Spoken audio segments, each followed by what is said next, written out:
So let's start at the Sears Tower again. Pull away from the curb with local news anchor Mark Sapelsa on my trolley. That's pretty cool for a local, but okay, Chris, bad start. Nobody outside of Chicago knows who that is. We head down Jackson and take a left on LaSalle, going down the Canyon of Commerce.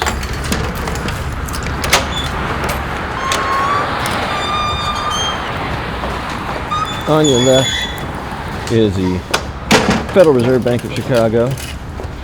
On your right, coming out of 1888's Rookery building, is the Reverend Jesse Jackson. Wow, what a huge head and hands he has. Is that the Reverend Jesse Jackson? Hi, Reverend. Aboard. He was also there with local news anchor Mark Sapelsa aboard that I went into how people on TV have to have big heads. No offense, I said to Mr. Sapelsa. He gave a forgiving and a shrug back.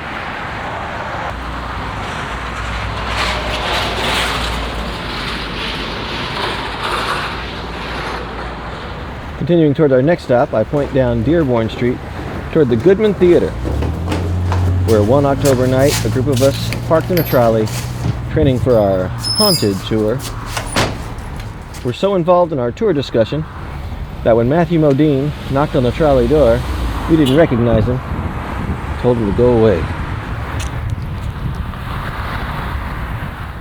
We arrive at Wacker in Michigan, where to the right, well, as of January 1st, 2000, it was still the Chicago Sun-Times building. I remember asking my writers, do you guys know the music group the B-52s? Well, to our left, in the window of the corner bakery, there's a sad Fred Schneider having soup.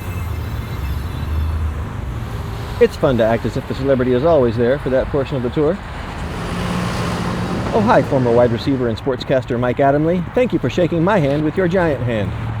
Sorry you had to readjust your sandwich and wipe your giant hands off just to shake mine, but thanks for doing that.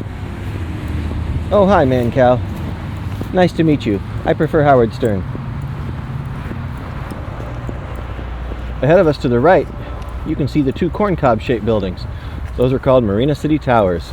And this company briefly had a stop right over there in their driveway because a House of Blues and its hotel were right there. That's where I stopped one day to pick up guests and noticed the great funk master, Mr. George Clinton.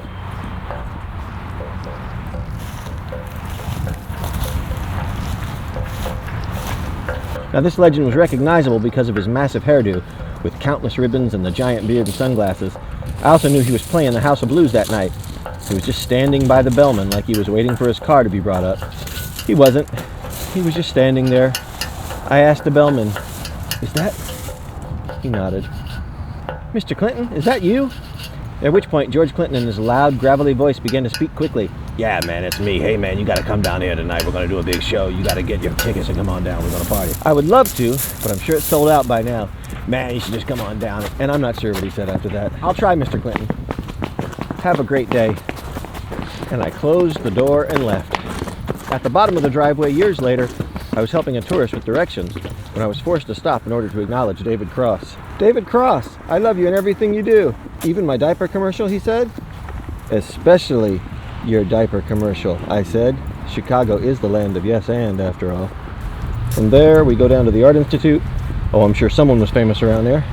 Then off to the museum campus, where I pointed out Norman Lear to a trolley full of people. What's even more remarkable is that there were enough people old enough to recognize his work that it was a major find.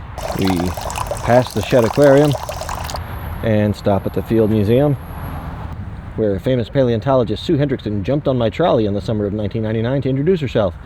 She was absolutely hot stuff that summer. She was the high school dropout, trained on the job, maverick paleontologist who led the excavation to uncover the most complete Tyrannosaurus Rex skeleton ever found. Her team suggested they name the dinosaur after her.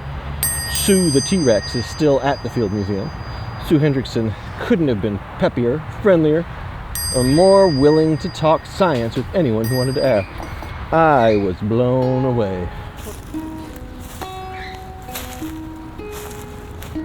Arriving at the water tower pumping station, where I met Jerry Springer twice and had the greatest conversation with Ed Asner. It was the dead of winter, and I was sitting in my trolley waiting for the go-ahead to leave the stop when I spotted an old man.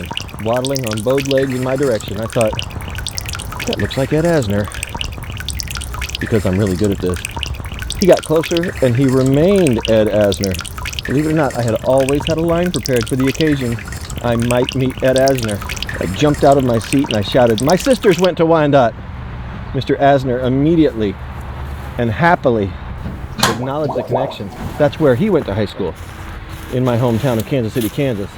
It was freezing outside, and he's old. There were tears streaming down his face from the cold. I didn't want to hold him up, just wanted to say hi, basically, but Ed Asner sat there happily talking with me for about 3 minutes. Then I guess because someone from Kansas City, Kansas might wonder how another such person came to live in Chicago, he shook my hand, which I wrongly assumed meant he wanted to move on. This handshake was meant merely as a transition. He started asking about me. Why was I in Chicago? What do I like to do? When I told him that I had moved here to study at Second City Theater, I am proud to say that he laughed and punched me in the arm. He was one of the originals. As we leave Mr. Asner, we come upon the spot where I seriously annoyed Billy Joel. Hey look, it's Billy Joel walking his dog. Billy Joel looked at me with a combination of fear and anger, like, how dare you expose me? The crowds of women from the 70s will hear you and come running over the horizon in a massive herd. He even did the throat-slashing gesture, as if to tell me to cut it out.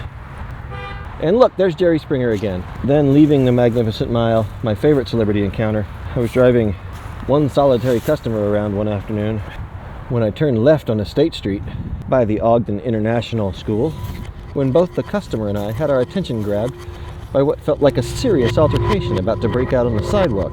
One guy was standing still by presumably his car with his middle finger raised in the air. He was repeatedly, even monotonously saying the words, "Fuck off, fuck off, fuck off," to a person approaching him. The person had a camera. We got all the way past the scene before I realized it was my least favorite NFL quarterback of all time, Jay Cutler, and his wife, cursing at someone on the street.